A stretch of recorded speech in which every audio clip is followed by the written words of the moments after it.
அதைத்தானே அவர் கண்ணதாசன் சொன்னார், பணம் ஆபத்துடான்னார். சொந்த அண்ணன் ஏஎல் சீனிவாசன் ஒரு தீபாவளிக்கு ஒரு துணி எடுக்க கையில் பணம் இல்லை, பிள்ளைகள் 13 பிள்ளைகள் 12 பிள்ளைகள். அப்போ ஏஎல் சீனிவாசன் பெரிய பணக்கார பட தயாரிப்பாளர். வீட்டில் போய் ஒரு பெல் அடிச்சிருக்காரு, வந்து என்னடா தம்பின்னு இருக்காரு, பிள்ளைகளுக்கு துணி எடுக்கணும்னா நானே சங்கடப்படுறேன்னு இருக்கான் அந்த ஆள். அப்போ தான் அண்ணன் என்னடா தம்பி என்னடா அவசரமான உலகத்திலே ஆசை கொள்வதில் அர்த்தம் என்னடா, காசு இல்லாதவன் குடும்பத்திலே. பெட்டை கோழிக்கு கட்டி சேவலை கட்டி வைத்தவன் யாரடா, அது 8 குஞ்சுகள் போட்ட பின்பமே வருந்தவில்லையே தாயடா, வருந்தவில்லையே தாயடா. அதுதான் கவிஞர். இவர் ரொம்ப குழந்தை உள்ளம். கொஞ்ச நேரம் கழிச்சு யாரோ ஒரு படத்தை ஏற்பாளர் கவிஞர் கொண்டு ஒரு 10,000 ரூபா கொடுத்துட்டு போறாரு படம் எழுதணும்னு. இவர் உடனே பணத்தை எடுத்துட்டு அண்ணன் வீட்டில் போய் பெல் அடிக்கிறாரு. சங்கடப்படுறேன்னு சொன்னேன், என்ன ஒரு 5,000 ரூபா வச்சுக்கொண்டிருக்காரு.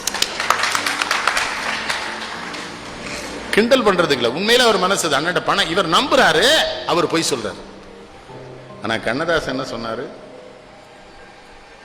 உள்ளோருக்கு செல்வங்கள் சொந்தம், அது இல்லாருக்கு உள்ளங்கள் சொந்தம், இல்லாத இடம் தேடி வருவான் நம் எல்லோருக்கும் தந்தை இறைவன்.